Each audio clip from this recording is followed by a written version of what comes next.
27వ తారీఖు నాడు మనకు జగన్నాథ రథోత్సవం ప్రారంభమైతే 6వ తారీఖు నాడు తొలి ఏకాదశి. ప్రతి నెలలో 2 ఏకాదశులు వస్తూనే ఉంటాయి. మరి ఈ తొలి ఏకాదశి అనేటువంటిది ఏంటి అంటే చాతుర్మాస్య ప్రారంభము. తొలి ఏకాదశి నుంచి కార్తీక శుద్ధ ఏకాదశి వరకు 4 నెలలు, ఆషాఢ శుద్ధ ఏకాదశి నుంచి కార్తీక శుద్ధ ఏకాదశి వరకు 4 నెలలు యతులు మునీశ్వరులంతా కూడా దేశాటనం చెయ్యకుండా ఒకచోటనే కూర్చొని ఆ స్వామి వారి యొక్క జపతపాలు చేసుకుంటూ ఉంటారు. దీన్నే చాతుర్మాస్య వ్రతం అంటారు. ఈనాడు విష్ణుమూర్తి యొక్క పూజలు చేసుకోవడము, ఇవన్నీ చేసుకోవడము తొలి ఆషాఢ శుద్ధ ఏకాదశి. ఎందుకంటే జగన్నాథ స్వామి తన గర్భగుడిలోకి మళ్ళీ ప్రవేశిస్తున్నాడు కాబట్టి ఈనాటి నుంచి తొలి ఏకాదశి, ఆషాఢ శుద్ధ ఏకాదశి, తొలి ఏకాదశి. ఇది చాలా పవిత్రమైనటువంటి ఒక ఏకాదశి. ఈ ఏకాదశి నాడు ఉపవాసం ఉండడము, విష్ణుమూర్తిని సేవ చేసుకోవడము, విష్ణు యొక్క అనుగ్రహాన్ని కలిగించుకోవడం చాలా మంచిది. చాతుర్మాస్య వ్రతాలు చేసేటువంటి ఒక ఋషులంతా కూడా, మునులు, స్వామీజీలందరూ కూడా ఈనాటి నుంచి చాతుర్మాస్య వ్రతాలు ప్రారంభం చేసుకొని 4 నెలలు తపస్సు చేస్తూ ఉంటారు. ఈ తొలి ఏకాదశి విష్ణువుకి సంబంధించి కాబట్టి తొలి ఏకాదశి మనకు సమీపంలో ఉన్నటువంటి ఒక పండరీపురంలో మహాఘనంగా జరుగుతూ ఉంటుంది. ఇక్కడ అలాంటి యొక్క మనకు దగ్గరలో, అతి దగ్గరలో ఉన్నటువంటిది పాండురంగ స్వామి ఆశ్రమం అని చెప్పి మరుకూకులో అనేటువంటి ఒక గ్రామం ఉంది. ఇక్కడ మనకు 50 కిలోమీటర్ల దూరంలో ఆ మరుకూకు ఆశ్రమంలో, పాండురంగ ఆశ్రమంలో కూడా ఆషాఢి ఉత్సవాలు అంటారు, ఉత్సవాలు చేస్తుంటారు. పండరీపురంలో మహాఘనంగా విఠలేశ్వర స్వామికి మన తొలి ఏకాదశి ఉత్సవాలు చేస్తుంటారు. ఇలా పండుగలన్నీ మనకు మొదలవుతుంటాయి. అంతేకాకుండా ముఖ్యంగా మనకు బోనాల పండుగ అంటారు. బోనము అంటే నైవేద్యము. ఈ నైవేద్యం ఎప్పుడు పెడుతూనే ఉంటాం. ప్రతిరోజు దేవుడికి నైవేద్యం పెడుతూనే ఉంటాం. కానీ ఈ ఆషాఢ మాసంలో దేవతలంతా కూడా భూమి మీద తిరుగుతూ ఉంటారట. ప్రకృతి పచ్చగా మంచిగా ఉంటుంది. ఆ ప్రకృతే దేవత. ప్రకృతి బాగా ఉంటుంది కాబట్టి నదీమతలులన్నీ కూడా పొంగి పొరలుతూ ఉంటాయి. సముద్రుడు గంభీరంగా ఉంటాడు. నదీమతలులు మంచిగా పొంగి పొరలుతూ ఉంటాయి. భూమాత అంతా పచ్చగా ఆకుపచ్చని చీర కట్టుకున్నట్టుగా భూమాత విస్తరించి ఉంటుంది, మంచిగా ఉంటుంది. ఇలాంటి సమయంలో దేవతలంతా కూడా భూమి మీద తిరుగుతూ ఉంటారట. అందులో ముఖ్యంగా ప్రకృతి మాత అంటే స్త్రీమాత. ఈ అమ్మవారికి కాళిక అని, చండి అని, దుర్గా అని, పోచమ్మ అని, ఎల్లమ్మ, మల్లమ్మ ఇలాంటి పేర్లతో మనం పిలుస్తుంటాము. అన్నీ పిలిచినా రాజరాజేశ్వరీదేవి ఆదిశక్తి ఒకటే, అందులో మార్పు లేదు. ఆమెనే 10 రూపాయలు ఇచ్చింది. కాబట్టి అలాంటి దేవతలకు నైవేద్యం పెట్టడం అనేటువంటిది బోనం. ఈ బోనాల పండుగ మనకు గోల్కొండ బోనాలు 29వ తారీఖు నాడు, జూన్ 29వ తారీఖు నాడు ఆదివారం నాడు ప్రారంభమవుతున్నాయి. అలా ప్రతి ఆదివారాలు చేసుకుంటూ వస్తుంటారు. ఒక్కొక్క ఆదివారం ఒక్కొక్క దేవాలయాల్లో చేసుకుంటూ వస్తుంటారు. జూలై 13వ తారీఖు నాడు మన సికింద్రాబాద్ మహంకాళి బోనాలు, మహాఘనంగా జరిగేటువంటి మహంకాళి బోనాలు జూలై 13వ తారీఖు నాడు చేస్తుంటారు. ఈ బోనాలకు శివశక్తులు రావడము, శివాలు ఊగడము, హాయిగా సంతోషంగా ఎంత మంచిగా ఉంటుంది. ఆ స్త్రీలంతా కూడా పట్టుబట్టలు కట్టుకొని రకరకాల అలంకారాలు చేసుకొని ఆ తలపైన కుండలో ఒక అన్నం పెట్టుకొని దానిపైన దీపం వెలిగించుకొని ఆనందంగా సంతోషంగా వెళ్తూ అమ్మవారికి నైవేద్యం పెట్టి అమ్మవారు పులకించి మనకు సుఖాన్ని, సంతోషాన్ని ఇస్తుందని చెప్పి ఈ బోనాల పండుగ ఆషాఢ మాసంలోనే మనం చేస్తాం. ఆషాఢ మాసంలోనే చెయ్యాలి. దీనికే మనకు కాళిదాసు మేఘ సంతోషం చెప్తాడు.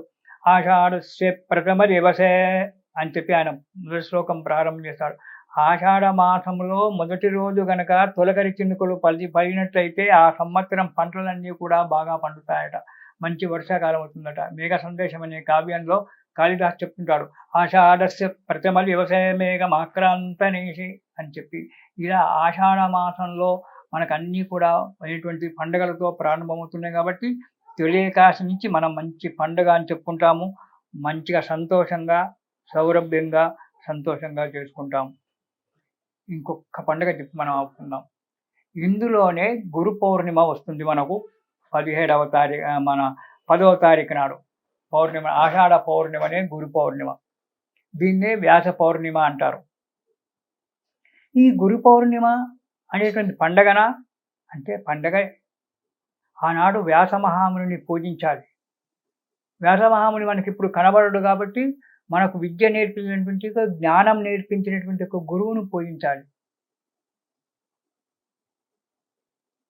గురువు యొక్క అనుగ్రహం ఉన్నట్టయితే భగవంతుడు దిగొస్తాడు. గురువు అనుగ్రహం కలగాలి.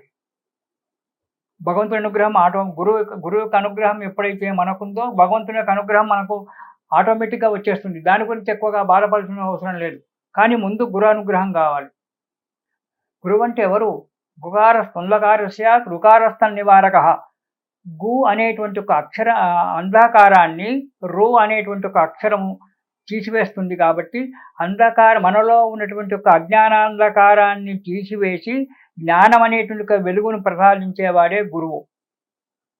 అతడే బోధగురువు. బాలగురువులొద్దు, బోధగురువులు కావాలి. అందుగురించి వ్యాస భగవానుడు మనకు అష్టాదశ పురాణాలు, ఉపపురాణాలు, భారతము ఇవన్నీ కూడా వేదాలు, ఉపనిషత్తులు ఇవన్నీ కూడా చెప్పాడు కాబట్టి అతను మనకు ఆది గురువు. మనకి ద్వాపర యుగం చివరిలో కలియుగం ప్రారంభం. అందుకే ఆనాడు వ్యాసుని పూజించాలి. మనకు విద్య నేర్పించి, మనకు జ్ఞానం నేర్పించినటువంటి ఒక గురువును సేవించుకోవాలి గురు పౌర్ణిమ నాడు. అలా సేవించుకున్నట్టే గురువుగారి యొక్క అనుగ్రహం కలిగినట్టయితే లేనిది లేదు. గురువును విమర్శించకూడదు. గురువు నల్లగా ఉన్నాడు, తెల్లగా ఉన్నాడు, నోట్ల పండ్లు లేవు, తెల్ల వెంట్రుకలైనాయి, ఇదేం గురువయ్య, అంటే కొడతాడు, అంటే తిడతాడు. గురువుగారి యొక్క అనుగ్రహం తిట్టినా చేసినా మనకు ఎన్నో చరిత్రలు మనకు చెప్తూ ఉంటాయి. గురువు యొక్క అనుగ్రహం ఎంతమంది శిష్యులను ఎన్నో బాధలు పెట్టి వాళ్ళ జ్ఞానాన్ని ఉపదేశించారు. పరీక్ష లేకపోతే బంగారాన్ని నిప్పులో పెట్టి కాల్చి దెబ్బలు కొడితేనే కానీ బంగారాన్ని విలువ వస్తుంది. అలానే గురువుగారు శిష్యులను శిక్షించి వాళ్ళకు సరి అయిన మార్గంలో పెట్టినప్పుడే జ్ఞానం అభివృద్ధి అవుతుంది. ఆ జ్ఞానంతో అంటే నాకు జ్ఞానం లేదా? నీకుంది, నాకుంది, అందరికీ జ్ఞానం ఉంది. ఈ జ్ఞానం వేరు, ఆ జ్ఞానం వేరు. విద్య వేరు, అవిద్య వేరు. విద్య అంటే జ్ఞానం, అవిద్య అంటే అజ్ఞానం. చదువుకోవడం, 2 అక్షరాలు నేర్చుకోవడమే విద్య కాదు. జ్ఞానాన్ని సంపాదించాలి. మళ్ళీ జన్మ లేకుండా జన్మరాహిత్యం చేసుకోవాలి. భగవంతుని యొక్క అనుగ్రహాన్ని పొందాలి. ఇవన్నీ కావాలంటే గురువు కావాలి. ఆ గురువు కావాలంటే అటు మంచి బోధ గురువు అయినటువంటి వాడు మంచి గురువు కావాలి.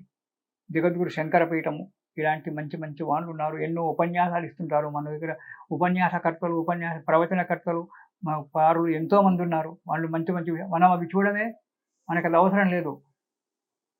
సినిమాలు చూద్దాము, సినిమా పాటలు విందామంటాం.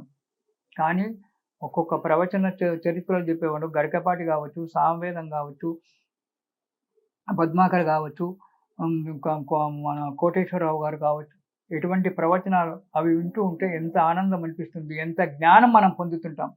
అలాంటి గురువులను సేవించుకోవడము గురు పౌర్ణిమ యొక్కది. ఆ గురు పౌర్ణిమ నాడు సేవించుకున్నట్లయితే గురువు గారి యొక్క అనుగ్రహం కలుగుతుంది, జ్ఞానం అభివృద్ధి అవుతుంది, మనశ్శాంతి దొరుకుతుంది. ఇలా ఈ ఆషాఢ మాసంలో మన పండుగలు చేసుకుంటూ ఇందులోనే దక్షిణాయన పుణ్యకాలం వస్తుంది. సూర్యుడు 17వ తారీఖు నాడు, జూలై 17వ తారీఖు నాడు దక్షిణాయనము. సూర్యుడు ఉత్తరాయణం నుంచి దక్షిణ దిశకు ప్రయాణం చేస్తుంటాడు. దీన్నే మకర సంక్రాంతి ఉత్తరాయణ పుణ్యకాలము, కటక సంక్రాంతి దక్షిణాయన పుణ్యకాలం. సూర్యుడు కర్కాటక రాశిలోకి ఎప్పుడైతే ప్రవేశిస్తున్నాడో అదే దక్షిణాయన పుణ్యకాలం. అందుగురించి ఇలాంటి యొక్క పండుగలన్నీ కూడా మనకు వస్తున్నాయి కాబట్టి ఈ ఆషాఢ మాసంలో భగవంతుని సేవించుకుంటూ ఈ పండుగలలో కొన్ని పండుగలు చేసుకుంటూ, బోనాల పండుగ అవైతే అన్నీ చేస్తుంటాము, తొలి ఏకాదశి చేస్తుంటాము, గురు పౌర్ణిమ కూడా గురువు గారిని నమస్కరించుకొని ఈ దక్షిణాయన పుణ్యకాలంలో పితృదేవతలకు తర్పణాలు ఇచ్చుకోవడము, చేయడము ఇవన్నీ కూడా చేసుకున్నట్టయితే భగవంతుని యొక్క అనుగ్రహం కలిగి సుఖంగా, సంతోషంగా ఉంటాము, ఆనందంగా ఉంటాము. సత్యప్రజాభ్య పరిపాలయంతాం న్యాయేన మార్గేణ మహిమహీషాః గోబ్రాహ్మణేభ్యः సోమస్తు నిత్యం లోకా సమస్తా సుఖినో భవంతు.